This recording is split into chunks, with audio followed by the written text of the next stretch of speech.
السلام علیکم ورحمۃ اللہ وبرکاتہ۔ الحمد للہ وحدہ والصلاۃ والسلام علی من لا نبی بعد، اما بعد۔ اعوذ باللہ السمیع العلیم من الشیطان الرجیم۔ ایاک نعبد و ایاک نستعین۔ ایاک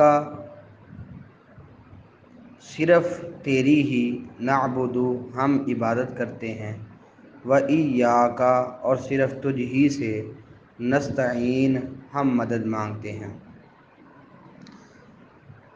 سورۃ الفاتحہ کے شروع میں اللہ تعالیٰ کی جو حمد ہے وہ غائب کے صیغے سے بیان کی گئی،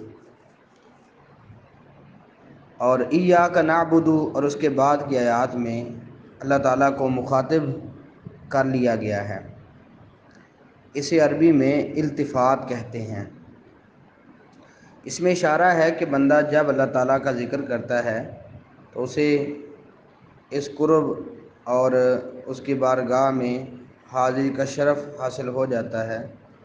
اب وہ براہ راست خطاب کے صیغے سے اپنی درخواست پیش کرتا ہے۔ اب عبادت کا معنی کسی کو غیبی طاقتوں کا مالک سمجھ کر اس سے انتہائی درجے کی محبت کے ساتھ اس کے سامنے انتہائی درجے کی عاجزی، ذلت اور خوف، اس چیز کا اظہار ہے۔ یہ حق صرف اللہ تعالیٰ کو ہے۔ اللہ تعالیٰ نے انسان کو پیدا ہی اپنی عبادت کے لیے کیا ہے، جیسا کہ قرآن مجید میں ہے وَمَا خَلَقْتُ الْجِنَّ وَالْإِنسَ إِلَّا لِيَعْبُدُونَ۔ میں نے جنوں اور انسانوں کو صرف اپنی عبادت کے لیے پیدا کیا ہے، اور اس چیز کا قرآن مجید میں حکم بھی ہے۔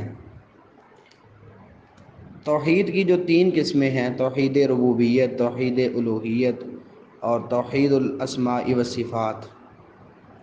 توحید ربوبیت یعنی رب کو تسلیم کرنا، اس کی یکتائی ماننا، پیدا کرنے والا ماننا۔ اس حوالے سے پچھلی آیات میں ذکر ہے، جیسا کہ رب العالمین ہے، وہاں توحید ربوبیت کا اظہار ہو رہا ہے، اور توحید الاسماء والصفات میں الرحمن الرحیم اور دیگر آیات کو ساتھ شامل کر لیں۔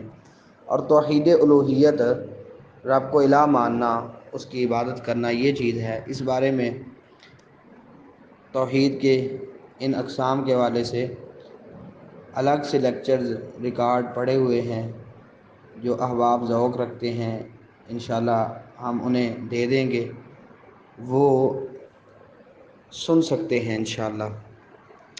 عبادت کا حکم ہے اور صرف اللہ کی عبادت کا حکم ہے، کسی اور کی شراکت نہیں، جیسا کہ قرآن مجید میں ہی ہے وَاعْبُدُوا اللَّهَ وَلَا تُشْرِكُوا بِهِ شَيْئًا۔ اللہ کی عبادت کرو، اس کے ساتھ کسی کو شریک نہ ٹھہراؤ۔ کہیں فرمایا وَأَنِ اعْبُدُونِي هَذَا صِرَاطٌ مُسْتَقِيمٌ، تم میری عبادت کرو، یہ سیدھا راستہ ہے۔ کہیں فرمایا قُلْ إِنِّي نُهِيتُ أَنْ أَعْبُدَ الَّذِينَ تَدْعُونَ مِن دُونِ اللَّهِ، سورۃ الانعام میں، کہ نبی کہیں مجھے روکا گیا ہے، مجھے منع کیا گیا ہے کہ میں ان کی عبادت کروں جنہیں تم اللہ کے علاوہ پکارتے ہو۔ سورۃ الاعراف کے اندر نوح، ہود، صالح اور شعیب علیہم السلام، ان کی دعوت کا ذکر ہے، جو انہوں نے اپنی قوم کو دعوت دی ان الفاظ کے ساتھ یا قوم اعبدوا اللہ ما لکم من الہ غیرہ، اے میری قوم تم اللہ کی عبادت کرو، تمہارا اس کے علاوہ کوئی اور الہ نہیں ہے۔ تو ان آیات میں اللہ تعالیٰ کی عبادت کا ذکر ہو رہا ہے۔ تو خصوصیت اللہ تعالیٰ کی اس آیت سے بھی ظاہر ہو رہی ہے، کیونکہ عربی زبان میں جملہ فعلیہ کی جو ترتیب ہے وہ یہ ہے کہ پہلے فعل آتا ہے، پھر فاعل آتا ہے، اس کے بعد مفعول آتا ہے۔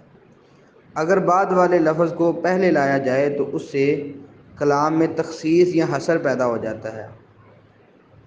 ایاک نعبد ہے نا، اصل میں نعبد کا، ہم تیری عبادت کرتے ہیں، یہ تھا۔ اب مفعول، یہ جو کاف ضمیر ہے، اس کو نعبد سے پہلے لایا گیا تو ایاک نعبد ہو گیا۔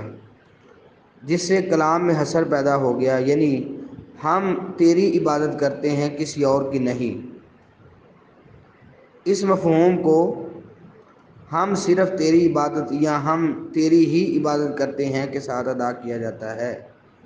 یہ بعینی ہی ایسے ہے جیسے لا الہ الا اللہ نا، یعنی عبادت کے لائق اللہ تعالیٰ ہی ہے، دوسرا کوئی نہیں۔ تو عبادت کی جون سی بھی صورت ہو، چاہے قولی ہو یعنی زبان کے ساتھ، یا فعلی ہو عمل کے ساتھ، یا قلبی دل والی ہو، ان ساری چیزوں کا تعلق اللہ تعالیٰ کے ساتھ ہے، اور یہ ساری کی ساری چیزیں اللہ تعالیٰ کے ساتھ خاص ہیں۔ ہم نماز میں پڑھتے ہیں التحیات للہ والصلوات والطیبات، تمام قولی عبادات بھی، تمام فعلی عبادات بھی، تمام مالی عبادات بھی، یہ صرف اللہ تعالیٰ کے لیے ہیں۔ زبان کے ساتھ دعوت دینا، اللہ تعالیٰ کی طرف سے دفاع کرنا، باطل کا رد کرنا، اللہ کا ذکر کرنا، تبلیغ کرنا، یہ ساری عبادات زبان کے ساتھ تعلق رکھتی ہیں۔ اسی طرح دل میں اللہ تعالیٰ کی محبت رکھنا، توکل اللہ، اللہ کی طرف رجوع کرنا، اور اللہ تعالیٰ سے خوف اور امید دونوں چیزیں رکھنا، ٹھیک ہے، دین میں اخلاص کرنا، الولاء البراء کا عقیدہ رکھنا، یہ دل کا فعل ہے۔ اور عمل کے ساتھ ایسے کہ نماز ہے تو اللہ تعالیٰ کے لیے خاص سجدہ ہے، اور جہاد ہے، جماعت اور جمعے کے لیے جانا ہے، اسی طرح بے بس اور بے کس احباب کی مدد کرنا، مخلوق کے ساتھ احسان کرنا، یہ ساری عملی صورتیں ہیں، یہ ساری کی ساری اللہ تعالیٰ کے لیے ہونی چاہیے۔